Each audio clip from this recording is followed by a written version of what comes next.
Tonight at the Upper Legislative Chamber, where suspended Senator Natasha representing Kogi Central, has formally resumed duty after being away for 6 months.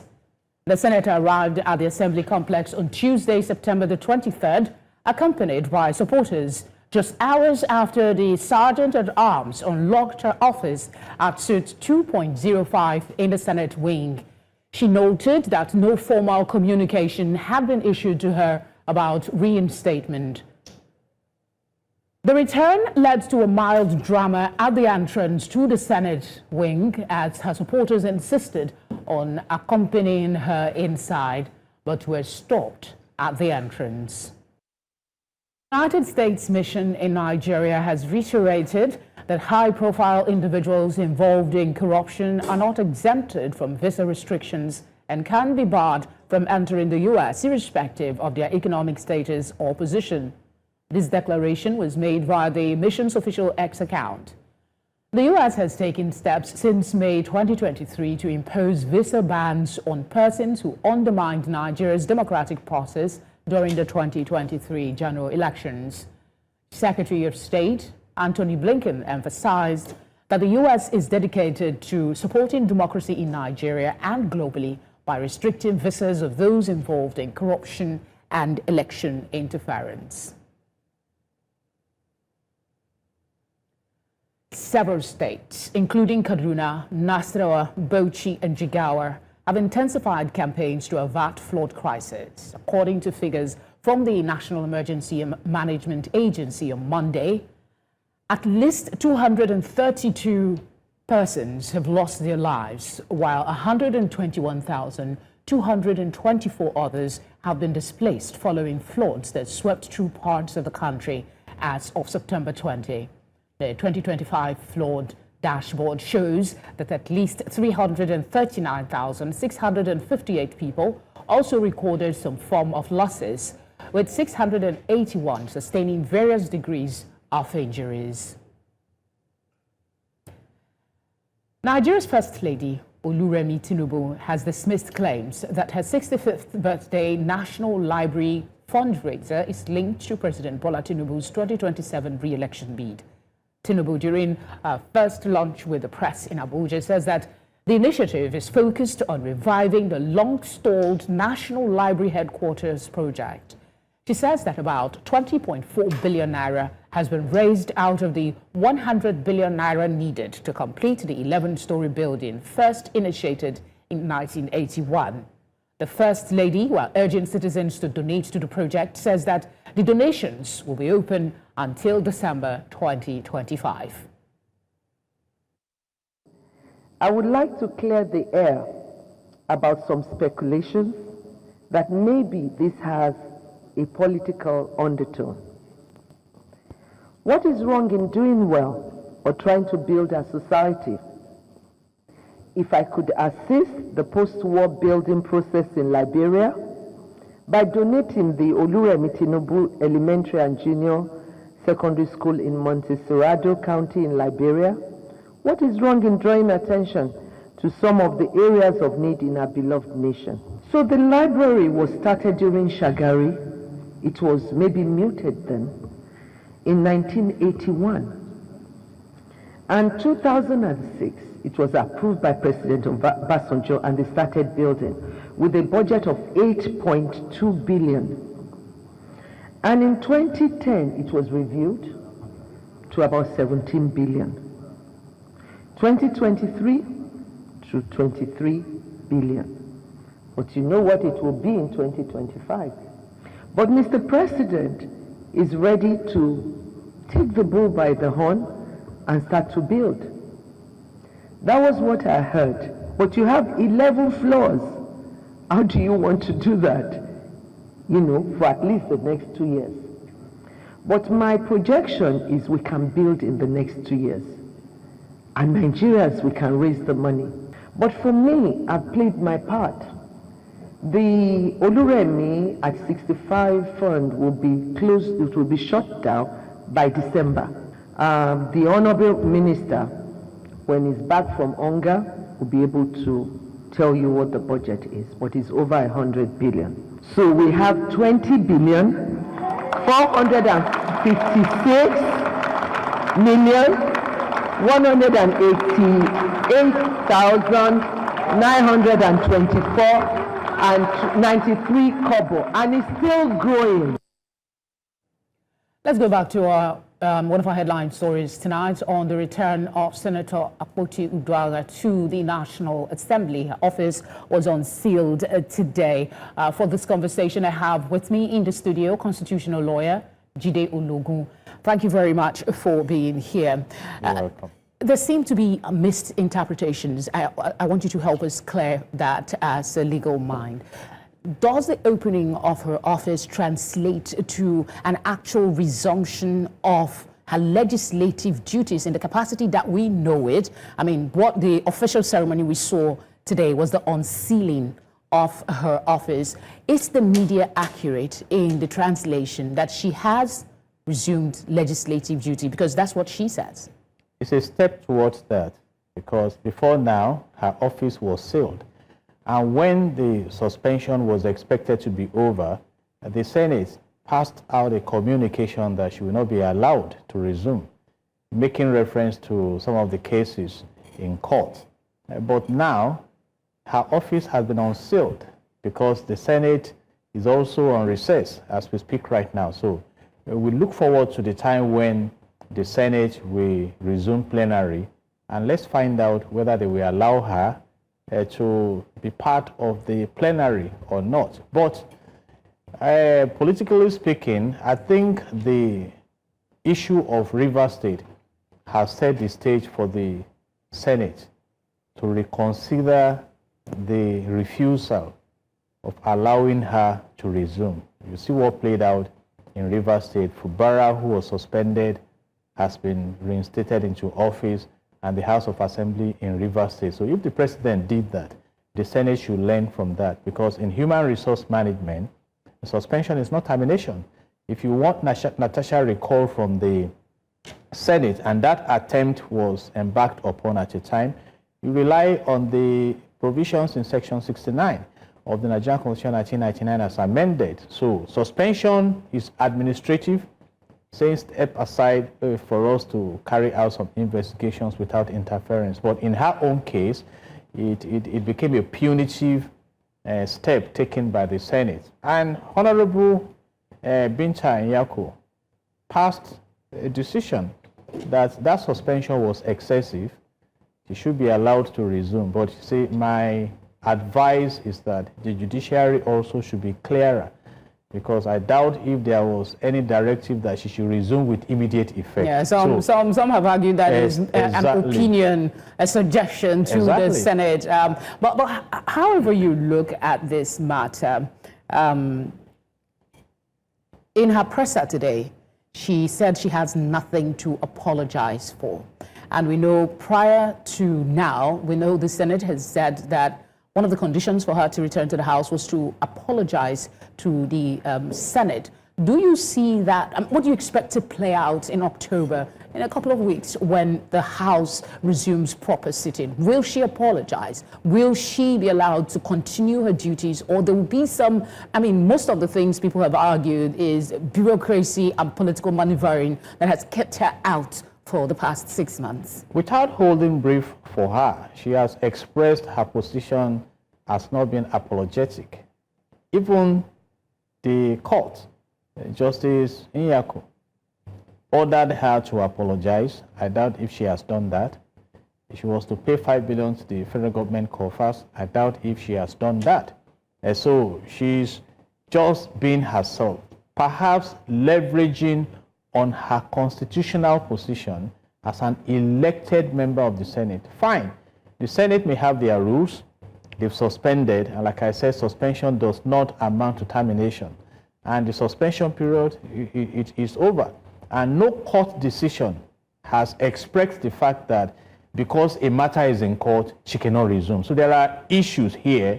And I think the arms of government should be seen to be ethical in how they carry out their duties. And as mentioned earlier also, I hope they also learn from what has happened in Rivers State. In the case of Fubara, he has gone to the president to say, okay, now there will be peace. Because even though many denied it, all the drama that took place in Rivers State were because two political gladiators embarked on warfare. Yeah, but we're talking of lessons. Do you think any was learned from the Natasha scenario? Because her stance has always been that she will not apologize. There's been suggestions to the contrary. We hear, we cannot confirm independently that she's been advised to just apologize so she can continue to serve her people. But she is sticking with that. She has not only been advised by political allies to apologize. The court ordered her to apologize. So this is a test for the rule of law, you see, and someone can go back to the court and she can be proceeded against on the basis of contempt of court. Not just only that, she still has some matters in court. For instance, she made an allegation that the president of Senate ordered the former governor of Kogi State to kill her. The matter is still in court. Yeah, so that has been moved, I think, again. Exactly. So my position is that if you look at Section 4 of the Nigerian Constitution 1999 as amended, it states clearly that the National Assembly has the mandate to make laws for the peace, orderliness, and good government in Nigeria, and not all this drama that we are witnessing. So, well, is it possible that her stance might somehow still impact her resumption at the House, or do you expect that she might just play a surprise one on all of us and just, you know, I'm sorry. We hope she plays a surprise one. But let me state this clearly. Beyond the order of Honorable Justice Binta Eyako for her to apologize, no law says she must apologize. No law says that. And at a point like this, they are the lawmakers. They should look into our laws, identify the loopholes. Because even on her own side too, the allegation that she was not allowed to sit in her regular place, some senators have passed through that. Not to speak for her as well, she did come up to say that despite the suspension, she still made sure her people felt her presence, you know, and some would wonder on whose expense. You know, was it her personal expense, or was she hoping to, when she gets back to the house, she would take? But she said she made sure her people didn't feel neglected. Even in human resource management, suspension does not take away your entitlements. So she will still have access to her entitlements to attend to the needs of her constituents. And of course, during the suspension, she visited them. You see, the drama continued. And there are several issues. She brought in the allegations of sexual harassment, gender discrimination, and all those. But my concern is that, can they now all come together like it eventually happened in Rivers State, that for the interest of good governance and for the interest of attending to the bigger crisis in the land of people who are hungry, the state of the economy, and focus on the essence of being in the hallowed chambers. Okay. I just said it. They are not representing themselves. Not to rehash, but what would you expect to play out when the House resumes? Just based on all that you know on this matter, if you were to predict, what would you say will play out at the House? Will the Senate allow this matter go and let her do her duty and give her a win per se, or do you think that they will find a way to get her to stay out? I hope political solutions are brought into all this, that the matters in court are resolved. You know, there is what you call lobbying in the legislative arm of government, and it's not limited to those who are coming from the constituencies. Even within the legislatures, you can lobby. They are all senators, 109 senators, all elected. Before this sitting arrangement, they used to speak with one voice. They all got the SUVs and they all earned the salaries. when the lodges come, exactly. So I expect that if indeed they are there for the interest of the people they've gone to represent, find a solution. They should find solutions. And there are principles of conflict resolution, and they are senior citizens. They should be quite in touch with I guess the rest of Nigerians, and particularly People in her constituents and her supporters are hopeful that this matter dies once and for all. Thank you very much, Jide. You're welcome. God bless Nigeria. Tonight returns after this very short break. Please stay with us.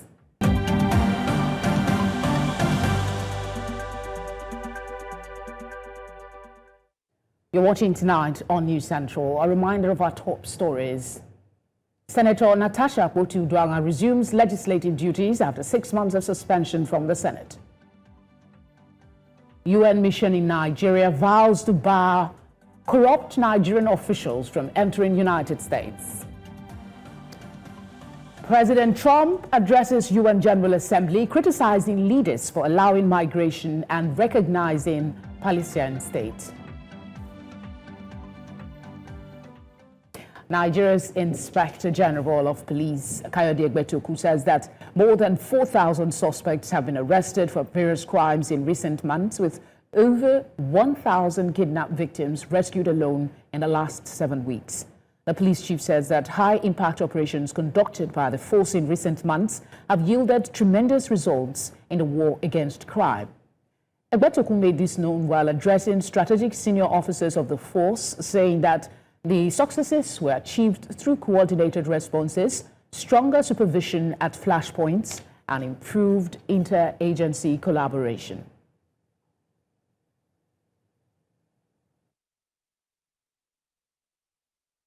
Between 31st July and today, we arrested a total of 4,383 suspects across country for various offenses. This included 481 armed robbery suspects, 260 kidnappers, 371 for murder or culpable homicide, and 161 for unlawful possession of firearms. We also arrested 322 suspected rapists, 375 cultists, and 2,413 others for various serious crimes. Officers have no business escorting parties for land recovery, disrupting legally existing occupations, or meddling in civil claims without a demonstrable criminal element. Every such incident erodes the neutrality of the force and opens us up to disrepute. Minister of the Federal Capital Territory, Nyesom Wike, has flagged off the construction of access road leading to the newly commissioned Mabushi bus terminal within the same district. The minister says that the project is expected to ease movement within the capital city, drive national development, and improve residents' quality of life once completed. News Central's correspondent Blessing Akibe compiled this report. In attendance were officials from the Federal Capital Territory Administration. The event is the flag-off of construction of access road within the Mabushi district.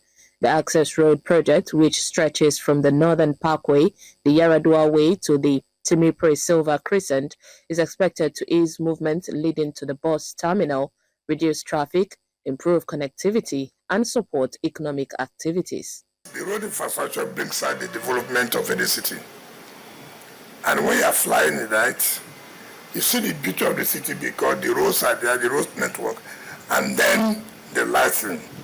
When everywhere is lit up, you say this is a beautiful city.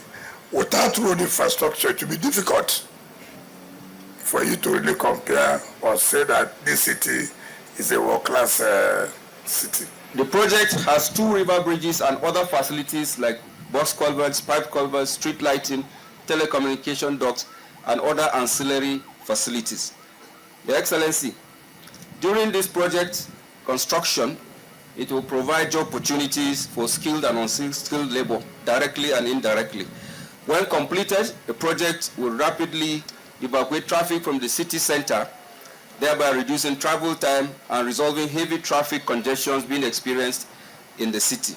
The road project, which also includes the installation of street lights, is expected to guide motorists, safeguard lives, and create job opportunities within the area. The project features complex and impactful infrastructure elements such as a 2-span 40-meter river bridge, a full cloverleaf interchange at this junction here, the intersection of the Northern Parkway and the Ring Road 2. And as you can see, and we're going to start it immediately, we have already commenced the piling works just over here.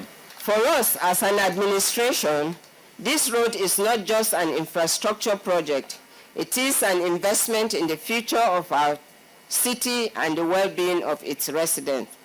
For residents, the new road is more than just concrete. It represents hope for smoother transportation, safer movement, and improved daily living. Nigeria's Foreign Affairs Minister, Yusuf Tuga, has reaffirmed Africa's commitment to a unified future. The minister also called for at least 2 permanent seats for Africa at the United Nations Security Council, pushing for greater continental representation globally. Speaking at the 80th edition of the United Nations General Assembly, Tuga emphasized that greater African representation is crucial for fair and effective decision-making in international affairs. Position, CAP, and there's the Ezulwini consensus, there's the CERT declaration. We agree that there should be 2 permanent seats, and if it's going to be expanded even further, then, you know, Africa should get more seats, even if they're not permanent. So we're optimistic. Well, the largest country on the continent, the one that is going to be the 3rd largest in the next 25 years, you know, it's a no-brainer. It's Nigeria. Still ahead tonight, Burkina Faso, Mali, and Niger announced withdrawal from the International Criminal Court. We'll bring you this story and more after the break.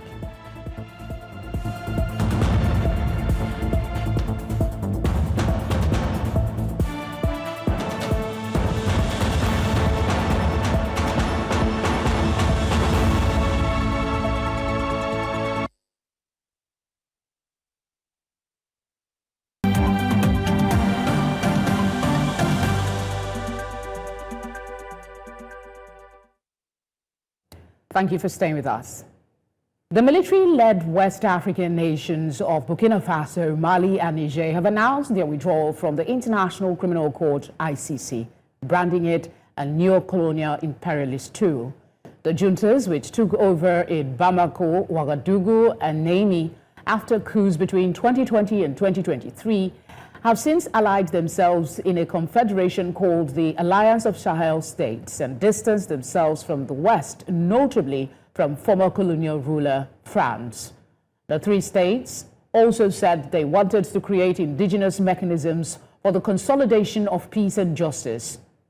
Burkina Faso, Mali, and Niger have notably drawn closer to countries such as Russia, whose President Vladimir Putin has been the subject of an ICC arrest warrant since March 2023 over the war in Ukraine. Let's bring you update from UNGA 80. The U.S. President Donald Trump has addressed the session at the ongoing assembly, where he lashed out at the international organization, questioning its purpose and calling it a failure. He also criticized world leaders for recognizing Palestine's state and others for allowing migrants into their countries. He gave an outline of America's achievements under his administration.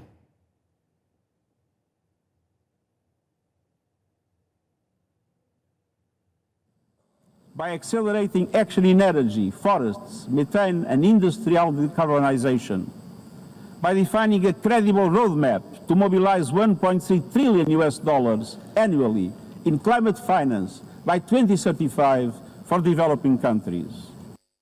For being here, and Madam President, Mr. Secretary General, First Lady of the United States, distinguished delegates, ambassadors, and world leaders. 6 years have passed since I last stood in this grand hall and addressed a world that was prosperous and at peace in my first term.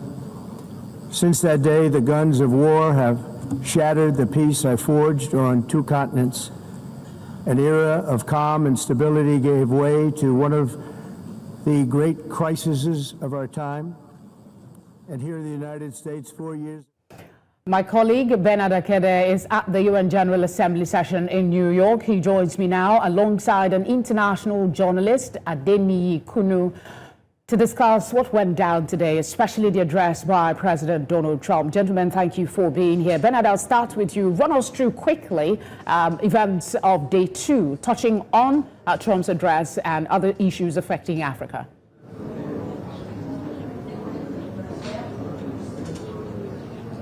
All right, thank you for having me. First of all, I'd like to do explain some housekeeping rules that I'm going by where I am, just in case anything changes. So I'm at the entrance where presidents and heads of government will be passing through, and we've gotten to see a couple of them go in and out. However, I've been instructed to stop this live broadcast if eventually any of them comes this way and is speaking to members of the press. So should that happen, please permit me. Going back to your question, Felicity, of course, like you did mention, I think one of the biggest things that have happened today is the address by, I would say, our chief host, who is the President of the United States, President Donald Trump, who in certain ways lashed out at the United Nations body itself, stating that the organization has failed in so many ways. President Donald Trump also talked about migration and immigration, talking about the United Nations aiding migration, and we know his stance based on several policies that he's pushed forward since regaining office for a second term, talking about migration, particularly into the United States. He also did point accusing fingers or fault several European countries, and well, generally countries that have decided to recognize the Palestinian state, amongst other things that he actually did mention earlier today, and that has actually sparked some kind of reactions, not just here, but I want to think across the world. But moving away from that and coming to Africa, we did have President Cyril Ramaphosa who spoke not too long ago here, and he made some very key points. 8 of them I jotted down, and I would quickly run through them without wasting time. Now, first of all, President Ramaphosa talked about the advantage of South Africa hosting the G20 summit later this year, which is one.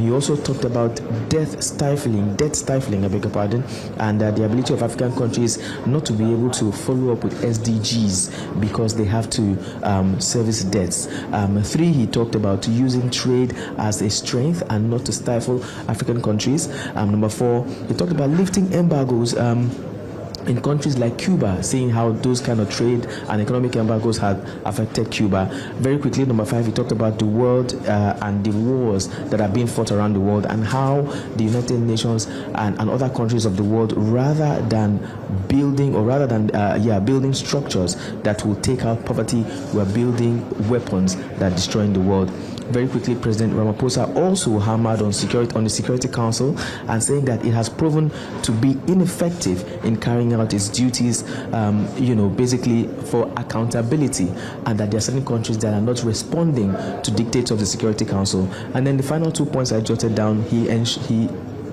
emphatically said that the world should see towards the ending of the genocide in Gaza. And finally, of course, like almost every African president will talk about, he said that Africa should have a permanent seat at the Security Council. And then, to piggyback on that, we equally had Nigeria's foreign minister, Alhaji Tuga Metama, who passed by here and spoke to News Central directly, talking about Africa having a permanent seat at the Security Council.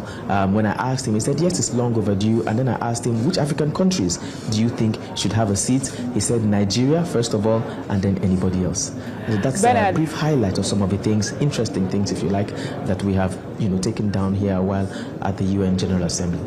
Thank you very much for the update, despite the constraints around you. We'll let you go now so you can continue the coverage, and we'll come back to you much later. All right, let's go now to Adeniyi Kunu.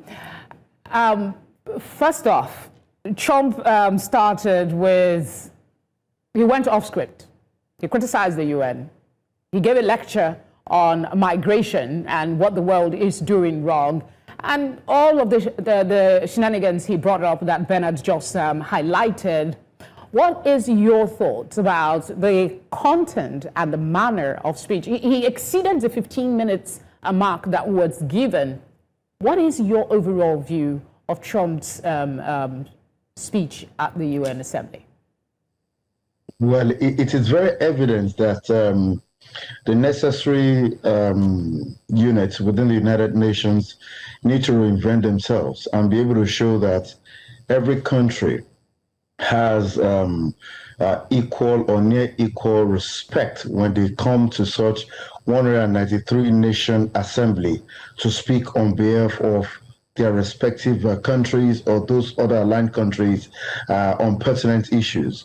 But I need you to understand also that when the United Nations was birthed in 1945, there were certain things that happened basically after the Second World War. And you may want to take it away. The United Nations has a level of bragging rights because of its being a founding member of the United Nations and the role it played when it comes to intervening and the subsequent end of the Second World War, as well as the liberation of many African countries. So the United States of America understands its position and history when it comes to the foundation and the continuation of funding for the United Nations and many missions around the world. So having said that, I think that for every organization, global organizations, there has to be what I call reinvention of self and evolution through the phases. The Second World War had ended, and if you look at it, 1945 to this time, you're talking most definitely about a significant number of years, very well over 70 years since the Second World War ended. What has the UN done with regard to many of the African countries that have now come out of the bondage of colonialism, such that it has been speaking as one? Let me say this. You cannot have a global body as the United Nations such that when it comes to certain issues, it speaks from one side of its mouth, and when it comes to some other issues, it speaks from the other side of its mouth. The Ukraine issue that appears to be as if President Donald Trump is supporting Russia has a history. So people just want to clip the history on its head. Nobody wants to talk about when Viktor Yanukovych was there as the leader of Ukraine. Now you're talking about migration around the world. If you do a proper check, since the 9/11 and the infiltration of terrorist groups into respective organizations or respective countries across the world, most of all of these people, according to documented history, shows that some of them have benefited from certain countries and have turned against those countries and have become terrorists. And that has resulted in a lot of the cataclysm that we found as far as terrorism is concerned in the country. If you look at Nigeria as a case in point, my country of birth that has been talking about being, occupying a permanent seat at the United Nations General Assembly, how could you, for instance, be asking to be the one that occupies that seat when your government will sit with armed terrorists? It never happens. It's a disgrace. And by virtue of that, let me also say this for the records. Egypt has the oldest and the highest spending military on the African continent. So when people are talking about Nigeria occupying permanent member seats at the United Nations Security Council, I tell them, hold your breath. What Egypt spends on defense, you can have like 4 or 5 of it from what Nigeria spends. So in the first place, you have to understand that despite the fact that we are more in population, the Egyptian army is more fortified, with more expenses, with more ammunition. So let's understand that. What is a weapon building capacity? A country that is still struggling to have electricity, what weaponry can we say was built by Nigeria? Nobody hands over a Security Council position to an unserious country. And that is why when we're even talking about GDP, nominal or whatever, Egypt is still first with well over $347 billion. South Africa, over $400 billion. Nigeria is about $320 billion. So let's understand that at times it is easy to play on the sentiment of wanting to occupy certain positions. But when we look at the facts and figures and the reality of our situation, many local governments in my own dear country of birth, Nigeria, is occupied by terrorists, yet the government still feels comfortable negotiating with non-state actors. You can't find that in serious countries. You can't find that in countries that are really ready to deal with the enemies, the non-state actors that are making the country unlivable. What is the nature of the technology we have deployed just to be able to identify where people are who are making consistent conversations with terrorists and are cashing home? We have not dealt with the basics of security in Nigeria, and we're talking about permanent seats. These are the things that are considered. A country should be able to feed itself. A country should have consistent electricity. A country should have a level of capacity in terms of defense, capacity built to deal with the enemies of the country from within. What are our capacities? The killings in the Middle Belt have continued consistently. So you're talking about the United States of America. I have to tie it back to home because that is where the relevance is. So for President Donald Trump, he has considered all of these things I've mentioned among the people in Europe who at the moment are beginning to face the tidal wave of insurgency. Let me tell you this. I could listen to you go on and on, but we are time constrained because you're making really valid points. Let's take on one particular issue that a lot of persons have also said his comments. He addressed the issue of illegal migration at this session and accused countries of trading their legacies. How do you think, I mean, the leaders there, the most that we heard of a reaction was when he talked about his encounter with Lula da Silva. How is the international community likely to respond to Trump's criticism with regards to migration? If you can keep this within 1 minute, that would be great, please. Let me say this, migration is as old as time, and many countries of the world will never be strengthened enough the way they are today unless migration has taken place.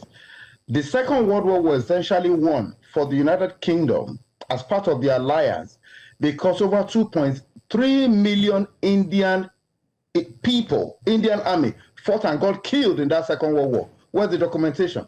We have the facts and figures here. So when you're talking about migration, migration will remain important as long as the world stands. But what we have to address is to ensure that people migrating from somewhere to the other places have their proper checks done and are not allowing, I'm talking about countries, people who will come and destroy their countries. I'm telling you this, anybody who moves from one country to the other must understand that although there are rights and privileges, but you have to also respect what that country stands for. Illegal migration, yes, is not what any country would like.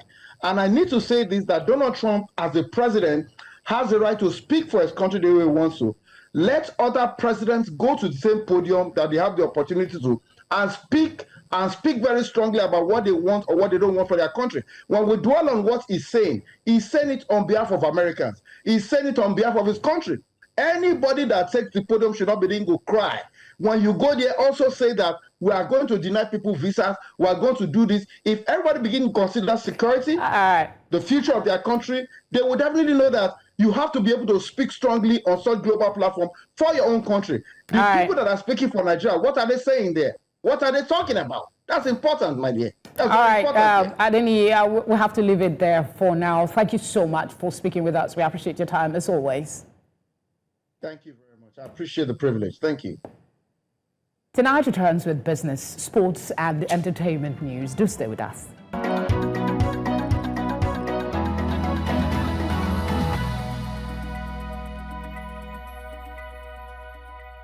The Central Bank of Nigeria has taken fresh steps to balance growth with inflation easing. So at its just concluded 302 Monetary Policy Committee meeting, the monetary policy rate was cut by 50 basis points to 27%, while the cash reserve ratio for commercial banks dropped by 500 basis points to 45%. For merchant banks' cash reserve ratio, it was retained at 16%, alongside the liquidity ratio at 30%. The bank also adjusted the asymmetric corridor to plus or minus 250 basis points and introduced a 75% cash reserve ratio on non-treasury single account public sector deposits. Analysts say the moves tighten liquidity while supporting economic stability.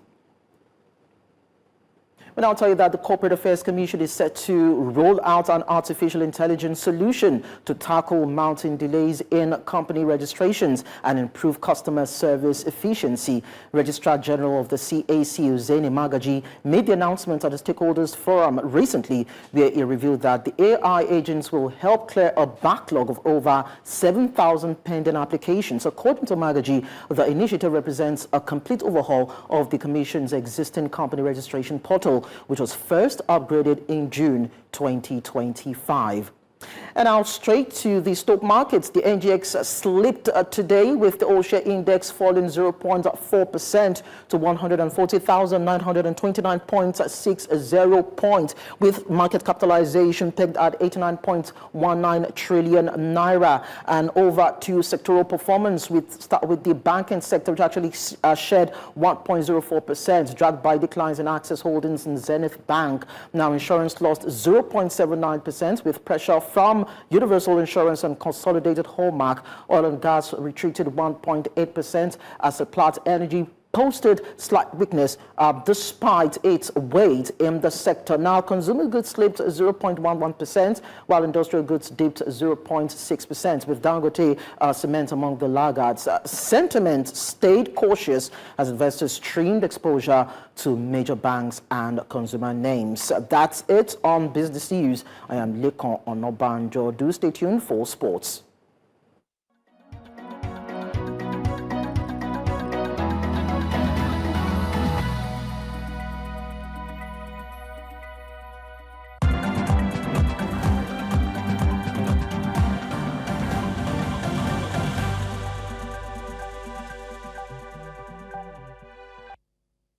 In sports, Team Kenya received a celebratory hero's welcome with songs and dance upon their return from the World Athletics Championships in Tokyo, Japan.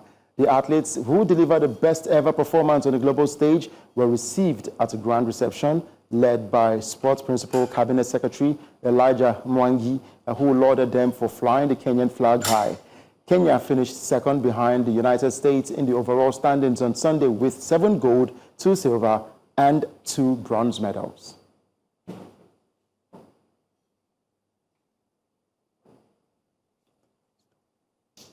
All right, I'm moving on from that one. After weeks of deliberation, the Zimbabwe Football Federation has finally confirmed the venue for the crucial 2026 FIFA World Cup qualifier against South Africa's Bafana Bafana. The federation had initially considered staging the encounter in neighboring Botswana, but on Tuesday, the Zimbabwe Football Association announced the qualifier will now take place at the Moses Mabhida Stadium in Durban, South Africa in October. The choice of venue is influenced by the fact that Zimbabwe currently does not have a CAF-approved stadium to host international matches. Bafana Bafana currently top CAF Group C of the World Cup qualifiers with 17 points, although they could be docked 3 points and 3 goals if found guilty of fielding an ineligible player in a previous qualifier against Lesotho. Zimbabwe are bottom of the group and stand no chance of qualifying. Now in Ghana, Ghanaian boxer Ernest Akusei, popularly known as Bahubali, has passed away at the age of 32 on Tuesday. Bahubali died tragically just 10 days after a knockout loss to rising contender Jacob Dixon in a highly anticipated super middleweight showdown. The bout took place at Ghana's Bukom Boxing Arena, the same venue where Nigerian boxer Oluwasegun Olanwaju died 6 months earlier.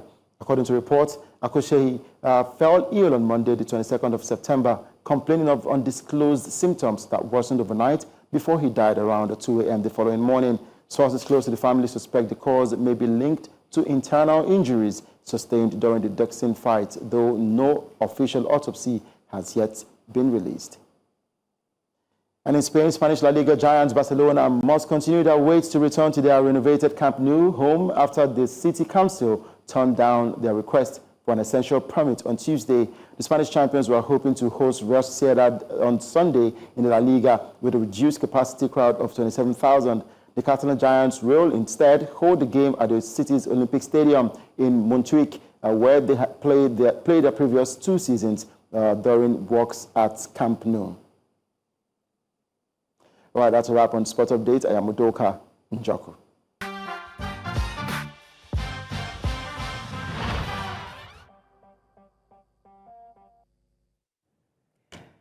Davido has officially been accepted as a voting member of the Recording Academy, the organization behind Grammy Awards. His membership grants him the right to vote in both the nomination and final ballot stages for the 2026 Grammys. Speaking on the achievement, Davido said participating in the Grammy voting process is a game changer, emphasizing the importance of having a voice in what gets recognized each season. This comes as part of the Academy's broader effort to diversify and globalize its membership, with more international artists, including those from Africa, being invited to join its ranks. Stephen Colbert has welcomed the news that Jimmy Kimmel Live will return on air on ABC after being suspended indefinitely, calling the reinstatement the end of a long national late nightmare. The suspension followed his remarks about conservative activist Charlie Kirk's death, which drew criticism from some ABC affiliates, prompting pressures on Disney and ABC.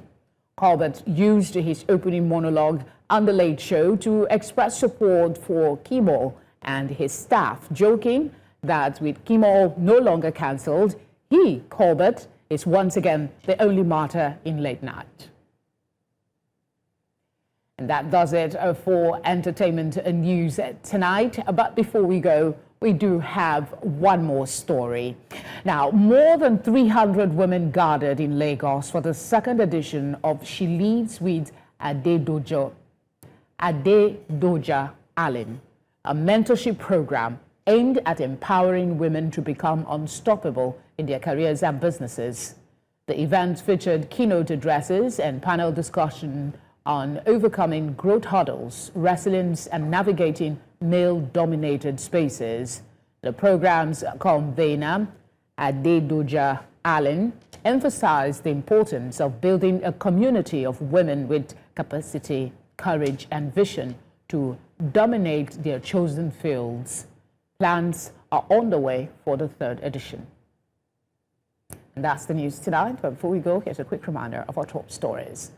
Senator Natasha resumes legislative duties after 6 months of suspension from the Senate. U.S. mission in Nigeria vows to bar corrupt Nigerian officials from entering United States. And we also told you that President Trump has addressed the UN General Assembly, criticizing leaders for allowing migration and recognizing a Palestine state. Do send us your eyewitness report. The number to do so is now on your screen. You can follow us on social media as well. We are at News Central TV. You can watch us live on DSTV channel 422. We are on GoTV channel 23, Star Times channel 274, Avo TV, and on YouTube. As always, many thanks for watching. I'll see you tomorrow.